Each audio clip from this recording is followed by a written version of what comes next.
नमस्कार दोस्तों, स्वागत है आपका मिडनाइट ऑडियो स्टोरी में। आज की ये कहानी एक ऐसी महिला की है जिसने उन लोगों को मुंह तोड़ जवाब दिया जिसने उसके चरित्र पे उंगली उठाई थी। उसने खुद को समाज और रिश्तों से ऊपर रखा। ये बात कोई कैसे तय कर सकता है कि किसका चरित्र कैसा है? हम बहुत ही आसानी से किसी के चरित्र पे उंगली उठा देते हैं, बिना ये सोचे कि हम कैसे हैं। हर रोज की तरह आज भी सीतापुर चौराहे के चाय की दुकान पे आज बैठक जमी थी। ये लोग रोज सुबह अपने मनोरंजन के लिए यहाँ आया करते थे। किसके घर में क्या चल रहा है, किसका बेटा बेरोजगार है, किसके बेटे की नौकरी लगी, किसकी बेटी भाग गई, किसकी बीवी कैसी है, ये लोग सुबह सुबह चाय पीते हुए यही सब चर्चा करते थे। ये वो लोग थे जो समाज में खुद को इज्जतदार कहते थे। तभी उनके सामने से उन्हें अशोक जाता हुआ दिखा।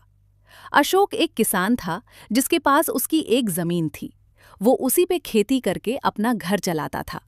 अशोक की पत्नी शांति स्कूल में शिक्षिका थी। दोनों को 2 बच्चे थे, 15 साल का बेटा नीरज और 13 साल की बेटी चांदनी। अशोक को जाता देख बिमलेश ने उन्हें आवाज लगवाकर बुलाया। अशोक के वहां पहुंचते ही सब लोगों की नजर उस पे गई।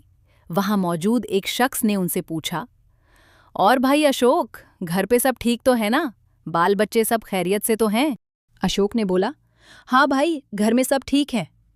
इतने में वहां बैठे दूसरे आदमी ने बोला, सुना है तुम्हारी पत्नी शांति आजकल घर देरी से आ रही है। अशोक को ये बात थोड़ी अजीब लगी। उसने कहा, आजकल परीक्षा का समय है ना, इसीलिए आने में उसे थोड़ी देर हो जाती है। इतने में बिमलेश ने कहा, मेरा बेटा भी तो उसी स्कूल में है, वो तो समय पे घर आ जाता है। ये बात उन्होंने कुछ अजीब ढंग से कही थी, जिसे अशोक समझ गया था। उसने उनसे कहा कि आपका बेटा स्कूल में सिर्फ सोने जाता है, इसीलिए उसे क्या मतलब बच्चों की परीक्षा से। ये कहकर अशोक वहां से चला आया और बिमलेश का मुंह उतर आया। वहां बैठे लोग हंसने लगे। शांति एक पढ़ी लिखी और निडर महिला थी। उस गांव की वो इकलौती पढ़ी लिखी महिला थी और स्कूल में पढ़ाती थी। अगर उसे कुछ कहना होता था तो सीधा मुंह पे कह देती थी। यही वजह थी कि गांव की कई औरतें उससे जलती थीं। उसकी देखा देखी कई लड़कियों ने पढ़ाई में अपनी रुचि दिखाई और स्कूल जाना शुरू किया। शांति और अशोक के पड़ोसी विजय और उसकी पत्नी पुष्पा को उनसे कुछ ज्यादा ही जलन थी। पुष्पा गांव में अक्सर शांति के बारे में उल्टा सीधा बोलती रहती थी। एक बार उसने ये बात गांव में फैला दी कि अशोक ने उसकी बकरी चुराई है। ये बात जब शांति को पता चली तो उसने पूरे गांव के सामने पुष्पा को बेइज्जत किया था और पुष्पा को सबके सामने उससे माफी मांगनी पड़ी थी। तभी से पुष्पा हमेशा इसी फिराक में रहती थी कि कैसे शांति को सबके सामने नीचा दिखाए। वहीं उसका पति और अशोक चचेरे भाई भी थे। विजय की नज़र उसके घर पे थी, जिसे वो हड़पना चाहता था। इसीलिए वो अशोक और उसके परिवार से जलता था। एक दिन रोज की तरह शांति स्कूल से अपने घर आ रही थी। उसके साथ उसके स्कूल के ही एक मास्टर कैलाश भी आ रहे थे। ठंड का मौसम था, शाम जल्दी हो गई थी। पुष्पा ने उसे कैलाश के साथ शाम को रास्ते पे आते देख लिया था। फिर क्या, उसे एक और मौका मिल गया शांति को बदनाम करने का। घर जाके ये बात उसने अपने पति विजय को बताई। अगले दिन विजय उसी चाय की दुकान पे गया। उसने वहां सबको बताया कि उसने रात में शांति को किसी आदमी के साथ देखा था। सब लोग मजे लेके विजय द्वारा बनाई गई कहानी के मजे उठा रहे थे। इतने में बिमलेश बोले, मुझे तो पहले से पता है कि शांति का चरित्र ठीक नहीं है। स्कूल में मेरे बेटे राजू पे उसकी नजर रहती है। कोई मौका नहीं छोड़ती उसे रिझाने का।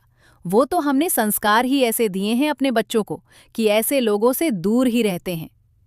तभी मौका देखते हुए विजय ने बोला कि चाचा, अब क्या बताऊं आपको, कहने को मेरी बड़ी भाभी लगेगी, लेकिन जरा भी सहूर नहीं है। कितनी बार मैंने उसे देखा है मुझे घूरते हुए। वो तो मैं अशोक भैया की वजह से चुप रहता हो, नहीं तो मैं बताता उसे। इतने में अशोक वहां से गुजरा तो बिमलेश ने उसे आवाज देके बुला लिया। उसके आते ही विजय वहां से चला गया। अशोक समझ गया विजय ने कुछ कहा है इन लोगों से उसके बारे में। उसने सबको प्रणाम किया। बिमलेश ने पहले तो उससे उसका हाल पूछा, फिर उसने बात घुमा के उससे कहा कि औरतों को मर्यादा में रहना चाहिए। अगर कोई औरत घर की मर्यादा लांघे तो उसे निकाल देना चाहिए। पहले तो उसे समझ नहीं आया कि बिमलेश ऐसा क्यों बोल रहा है। फिर बिमलेश ने उसे वो सब कह दिया जो विजय ने शांति के बारे में बताया था। ये सुनते ही अशोक के गुस्से का ठिकाना नहीं था। उसमें गुस्से में दहाड़ते हुए बिमलेश से कहा कि आपकी हिम्मत कैसे हुई मेरी पत्नी के बारे में ये सब बकवास करने की। मुझे मेरी पत्नी पे पूरा भरोसा है। आप लोगों के पास कोई और काम नहीं है क्या? जाके अपना घर संभलो, फिर मुझे कुछ कहना। ये कह के अशोक वहां से चला गया। बिमलेश अपना गुस्सा पीते हुए वहीं बैठा रहा। उसने मन ही मन अशोक को सबक सिखाने का सोचा और वहां से चला गया। उसी शाम अशोक उसी रास्ते पे शांति का इंतजार कर रहा था जिस रास्ते से वो रोज घर आती थी। शांति और कैलाश अशोक को आते हुए दिखे। उसे देखते ही शांति थोड़ा हैरान हुई, क्योंकि आज से पहले अशोक कभी नहीं आया था। उसने कैलाश को अनदेखा किया और शांति के साथ घर आ गया। पूरे रास्ते उसने शांति से कोई बात नहीं की। शांति को समझ नहीं आ रहा था कि आखिर हुआ क्या है। दोनों बच्चों को खाना खिलाने के बाद शांति अशोक के पास गई, पर अशोक कुछ खोया हुआ सा लग रहा था। शांति ने उसे कारण पूछा तो अशोक ने उसे कहा कि शांति, तुम अपनी नौकरी छोड़ दो। शांति ये सुन के थोड़ी अचंभित हुई। उसने उससे पूछा, आखिर क्या बात हो गई जिसके कारण आप मुझे नौकरी छोड़ने को कह रहे हैं? अशोक ने इसका जवाब नहीं दिया और उससे कहा कि कल से तुम स्कूल नहीं जाओगी और घर में रहोगी। शांति को कुछ समझ नहीं आ रहा था कि हुआ क्या है। अगली सुबह शांति स्कूल जाने के लिए घर से निकल रही थी। उसे जाते देख अशोक ने उसे स्कूल जाने से मना किया, पर शांति नहीं मानी। वो ये कह के चली गई कि आज परीक्षा है, इसीलिए जाना जरूरी है। अशोक को ये बात अखर गई। शाम को फिर वो रास्ते में शांति का इंतजार कर रहा था और आज भी शांति कैलाश के साथ आ रही थी। उसे कैलाश के साथ देख के अशोक गुस्से में बौखला गया। उसने कैलाश का कॉलर पकड़ के उसे शांति से दूर रहने को बोला और शांति का हाथ जोर से पकड़ के घर ले आया। पुष्पा और विजय अपने घर के आंगन में खड़े होके शांति के घर के तमाशे को देख के खुश हो रहे थे। शांति को समझ नहीं आ रहा था कि आखिर अशोक को हुआ क्या है। वो बार बार उसे समझा रही थी, पर वो कुछ समझने को तैयार ही नहीं था। दोनों बच्चे डरे हुए थे। उन्होंने पहली बार अपने पिता को इस रूप में देखा था। बात इतनी बढ़ गई कि अशोक ने शांति पे हाथ उठा दिया। अगले दिन पुष्पा ने पूरे गांव में ये अफवाह फैला दी कि चांदनी अशोक की नहीं, कैलाश की बेटी है और शांति और कैलाश का चक्कर चल रहा है। आग की तरह ये बात पूरे गांव में फैल गई। सब लोग शांति को बुरा भला कहने लगे। जो लोग शांति को पसंद नहीं करते थे, उनको अब मौका मिल गया था उसे बदनाम करने का। इधर बिमलेश और विजय मिलके अशोक को शांति के खिलाफ भड़का रहे थे। लोगों की बातों में आके अशोक रोज घर में शांति से लड़ता था। शांति को समझ नहीं आ रहा था कि ऐसा कैसे हो गया। जिस पति के लिए उसने अपना घर छोड़ा, आज वो भी उसे गलत समझ रहा है। अगले दिन शांति स्कूल जा रही थी तो गांव वाले उसे अजीब नजरों से घूर रहे थे। जो लोग उसे हर दिन नमस्ते करते थे, आज उन्होंने मुंह फेर लिया था। शांति स्कूल पहुंची तो वहां का माहौल भी कुछ ठीक नहीं था। सब उसे घूरे जा रहे थे। प्रिंसिपल ने उसे बुलाया और उसे बोला कि अगर ऐसे ही उसके बारे में बातें हुई तो उसे स्कूल से निकाल दिया जाएगा। कैलाश को भी पता चल गया था जो कुछ भी हुआ उसके बारे में, इसीलिए वो भी शांति से दूरी बनाए हुआ था। शाम को जब शांति अपने घर आ रही थी तब रास्ते में उसे बिमलेश का बेटा राजू वहां दिखा। शांति ने उसे अनदेखा किया और आगे बढ़ने लगी। शांति को राजू के व्यवहार में कुछ ठीक नहीं लगा, इसीलिए वो तेज कदमों से बढ़ने लगी। शांति को देखते ही राजू उसके पीछे हो लिया। आगे जाके उसने शांति का रास्ता रोक लिया और उससे असभ्य व्यवहार करने लगा। मौका देखते ही उसने शांति को पकड़ लिया और उसे चूमने की कोशिश करने लगा। शांति उसे जोर से धक्का मारा और घर आ गई। घर आकर शांति सहमी हुई थी। दोनों बच्चे उसी पूछ रहे थे, पर शांति बस रोए जा रही थी। तभी अशोक घर आया। उसे देख के चांदनी उसके पास गई तो उसने उसे दूर भगा दिया। चांदनी रोते हुए अपनी माँ के पास गई।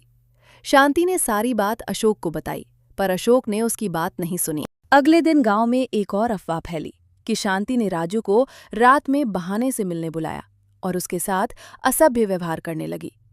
ये बात जब अशोक तक पहुंची तो उसने बिना शांति की बात सुने उसे और दोनों बच्चों को घर से निकाल दिया।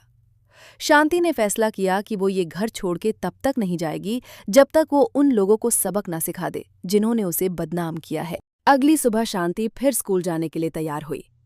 आज शांति के चेहरे पे आत्मविश्वास था। स्कूल पहुंचकर उसे कैलाश मिला। उसने उससे बात करनी चाही। उसने शांति से कहा कि जो भी उसके साथ हुआ उसमें उसकी गलती नहीं थी। बेहतर होगा कि वो उससे स्कूल के बाहर बात ना करे। जो भी बात करनी है वो स्कूल में ही करे। ये सुनकर शांति ने कैलाश को एक जोरदार थप्पड़ मारा। ये देख के सब लोग अचंभित हो गए। कैलाश हैरान था। शांति ने कैलाश से कहा कि उसे उसके जैसे कायर लोगों से कोई मतलब नहीं रखना है। उसने उससे कहा कि आज के बाद अगर मेरे आसपास भी दिखे तो अच्छा नहीं होगा। कैलाश चुपचाप खड़ा था। उसके पास बोलने के लिए कुछ नहीं था। इस घटना के बाद शांति प्रिंसिपल के पास गई और उसने बोला कि वो ये स्कूल छोड़ना चाहती है, जिस स्कूल में एक अफवाह की वजह से उसे निकालने की चेतावनी दी जाए, जहां लोगों की बातों में आके लोग उसे गलत समझे। उसे ऐसी जगह काम नहीं करना है। प्रिंसिपल उसे बार बार समझाती रही कि वो ये स्कूल न छोड़े। अगर जाना है तो परीक्षा के बाद चली जाए। बच्चों के भविष्य का सवाल है, शांति ने कहा। उसे ऐसे लोगों के बारे में नहीं सोचना जिसने लोगों की बातों में आके उसको चरित्रहीन समझ लिया। जब उसके साथ कोई उसके बुरे वक्त में नहीं था तो क्यों वो सोचे किसी के बारे में। ये कह के शांति वहां से निकल गई। घर आते वक्त राजू फिर रास्ते में खड़ा था, पर आज शांति उसका सामना करने के लिए तैयार थी। जैसे ही राजू उसके पास आया, उसने राजू को जमीन पर गिरा दिया और उसे लातों से मारने लगी। राजू को संभलने का मौका ही नहीं दिया। उसने पास पड़े डंडे को उठाया और उससे राजू को पीटने लगी। उसने राजू को तब तक मारा जब तक राजू ने उससे हाथ जोड़ के माफी नहीं मांगी। राजू को लेके जब वो गई तो सब लोग उसके पास आके तमाशा देखने जमा हो गए। बिमलेश भागते हुए आया अपने बेटे को संभालने।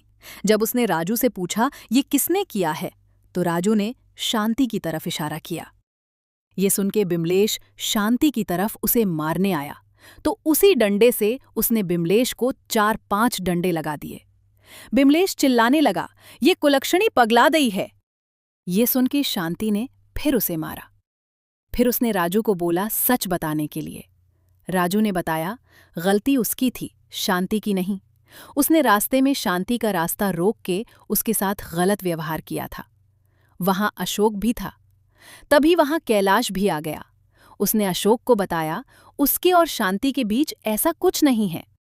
पुष्पा और विजय भी वहां मौजूद थे, लेकिन उनको नहीं पता था कि अगली बारी उन दोनों की थी। जैसे ही शांति पुष्पा के पास गई, डर के कारण उसने सब बता दिया कि उसी ने झूठी अफवाह उड़ाई शांति को बदनाम करने की। पुष्पा के ये कहने के बाद शांति बिना रुके अपने घर गई। उसने अपना सामान बांधा और दोनों बच्चों को लेके घर से निकलने लगी। अशोक ने उससे माफी मांगी, उसके सामने रोया, बहुत मनाया उसने, पर शांति अपना फैसला कर चुकी थी। उसने अशोक से कहा कि ऐसे रिश्ते का क्या फायदा अगर उसमें विश्वास ही ना हो। लोगों की बातों में आके आपने मेरा साथ छोड़ दिया, मुझ पे विश्वास नहीं किया, मुझे घर से निकाल रहे थे। जब आप मेरे लिए लड़ नहीं सकते, मेरे बुरे में मेरा साथ नहीं दे सकते, तो क्या मतलब है ऐसे रिश्ते का। अशोक रो रहा था, उसके पास बोलने को कुछ नहीं बचा था। शांति ने अपना सामान उठाया, अपने दोनों बच्चों को साथ लिया और वहां से चली गई। उसने अपनी सहेली की मदद से शहर के एक स्कूल में बात की थी। शहर जाके कुछ दिन वो अपने माँ बाप के पास रही। इस बीच अशोक शांति को मनाने उनके पास आया था। जब शांति के माँ बाप उस पे अशोक के साथ जाके रहने का दबाव बनाने लगे, तो शांति ने एक कमरा किराए पर लिया और अपने बच्चों के साथ रहने चली गई। दोनों बच्चों ने माँ को चुना और अशोक के साथ जाने से मना कर दिया। शांति ने अशोक से कहा कि वो जब चाहे अपने बच्चों से आके मिल सकता है। अशोक वापस अपने गांव चला गया, क्योंकि वो समझ चुका था कि शांति अब कभी उसके पास वापस नहीं आएगी। दोस्तों, ये थी शांति की कहानी, एक ऐसी औरत की जिसने हर मुश्किल के सामने झुकने के बजाय अपने स्वाभिमान को सबसे ऊपर रखा। जब उसके अपने पति ने भी लोगों की बातों में आकर उसका साथ छोड़ दिया, तब शांति ने भी अपने आत्मसम्मान के लिए उसे छोड़कर अपनी नई जिंदगी की राह चुन ली। अगर आपको शांति की ये कहानी पसंद आई हो तो वीडियो को लाइक करें, चैनल को सब्सक्राइब करें और सुनते रहिए मिडनाइट ऑडियो स्टोरी। धन्यवाद।